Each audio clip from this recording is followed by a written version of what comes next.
राजस्थान उच्च न्यायालय stenographer legal Hindi dictation गति 80 शब्द प्रति मिनट। Be ready. 3, 2, 1 स्टार्ट। इस आदेश द्वारा परक्राम्य विलेख अधिनियम के तहत रेस्पोंडेंट परिवादी द्वारा अधीनस्थ न्यायालय में पेश किए गए प्रकरण के मामले में हुए निर्णय दिनांक 13/11/2017 के विरुद्ध प्रकरण के मुल्जिम द्वारा उस निर्णय से रुष्ट होकर मूलतः माननीय सेशन न्यायाधीश महोदय जयपुर महानगर के न्यायालय में दिनांक 5/12/2017 को पेश की गई और उनके आदेश दिनांक 18/12/2017 से इस न्यायालय में अंतरित हुई नियमित फौजदारी अपील को तय किया जा रहा है। आक्षेपित निर्णय के माध्यम से अपीलांट मुलजिम को परक्राम्य विलेख अधिनियम 1881,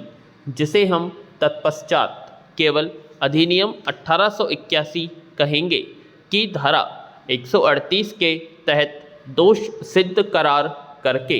कारावास की सजा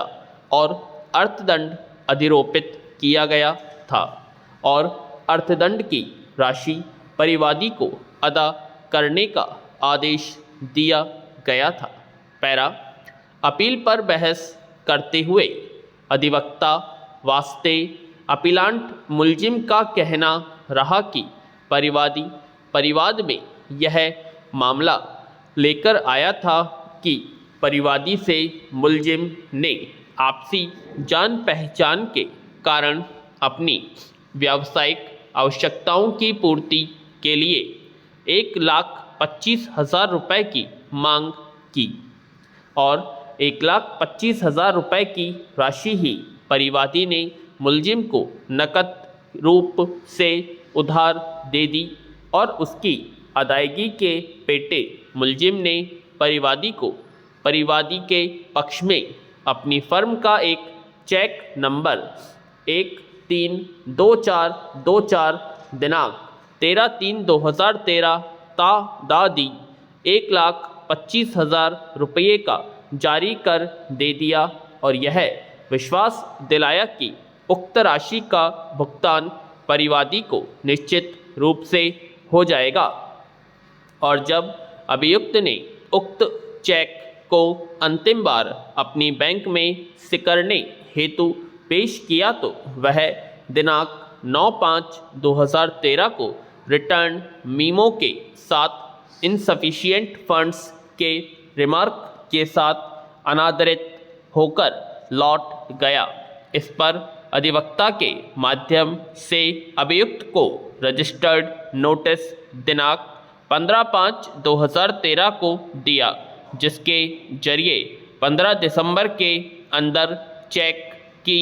राशि की मांग की गई। उसकी पावती रसीद लौटाकर प्राप्त नहीं हुई और सूचना प्राप्त होने के बावजूद अभियुक्त ने परिवादी को राशि अदा नहीं की। इसलिए अधिनियम 1881 की धारा 138 का अपराध कारित हो जाना बताया। उनका तर्क रहा कि परिवाद से ही यह दर्शित है कि एडी लौटकर नहीं आई और इस वजह से दिया गया आज्ञापक नोटिस मुलजिम को प्राप्त नहीं हुआ। वास्तव में परिवादी और मुलजिम अच्छी जान पहचान के व्यक्ति थे और मुलजिम की बच्ची की शादी में परिवादी ने मध्यस्थता की भूमिका भी निभाई थी।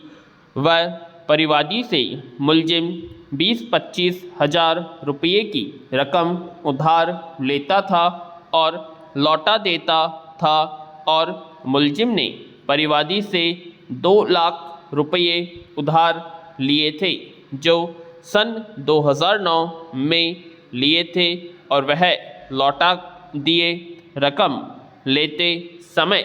मुलजिम ने परिवादी को मुलजिम की पत्नी के नाम के प्लॉट के दस्तावेजात और एक खाली कागज रेवेन्यू टिकट लगा हुआ साइन किया हुआ और 4 खाली चेक्स जिन पर हस्ताक्षर किए हुए ये सब चीज़ें बतौर सिक्योरिटी दी गई थी। मुलजिम द्वारा परिवादी को रकम लौटा देने के बावजूद उसने उस समय यह कहा कि चेक और दस्तावेज नहीं मिल रहे हैं जो वापस कर दूंगा, और उसके बाद नहीं दिए गए और दस्तावेजों का दुरुपयोग करके उस प्लाट को फर्जी तौर पर बेच दिया गया, जबकि उस पर कब्जा मुलजिम का ही है और सिक्योरिटी पेटे दिए गए चेक्स का दुरुपयोग करके उन पर रकम व परिवादी का नाम लिखकर उन्हें डिसओनर कराकर झूठा प्रकरण पेश कर दिया। उन्होंने यह माना कि यह सही है कि हस्तगत मामले में परिवादी से मुलजिम जिरह नहीं कर पाया है, लेकिन उपरोक्त बातों को मुलजिम ने अपनी सफाई साक्ष्य से सिद्ध किया है और बयान मुलजिम में भी कथन किया है। उनकी यह भी बहस रही कि जब दिनांक 23/2/2009 को रकम दी गई और उसी वक्त चेक दे दिया गया तो रकम के लेन देन की दिनांक से 3 वर्ष के लिए उस वसूली का अधिकार परिवादी को था। मुलजिम ने चेक्स पर दिनांक डालकर अभी स्वीकृति स्वरूप पोस्ट डेटेड चेक नहीं दिए, जिससे कि उस दिनांक तक की कोई मियाद परिवादी के पास हो। इसलिए मियाद बाहर रकम के लिए पश्चातवर्ती क्रम में स्वयं दिनांक डालकर प्रकरण पेश कर दिया। लिए स्वयं द्वारा दिनांक भरकर चेक अनादरित करना अधिनियम 1881 की धारा 138 के तहत पोषणीय नहीं था। वह मुलजिम दोष मुक्त किए जाने योग्य था और अधीनस्थ न्यायालय ने इन बातों को नहीं देखा तथा वैकल्पिक रूप से यह भी बहस की कि जब चेक फर्म के नाम के हैं तो न तो फर्म को नोटिस दिया गया और न फर्म को पक्षकार बनाया गया, इसलिए भी मामला दूषित है और मुलजिम को दोषमुक्त करने की मांग की ओर अपने पक्ष में समर्थन में निम्नलिखित न्यायिक दृष्टांत पेश किए। विराम।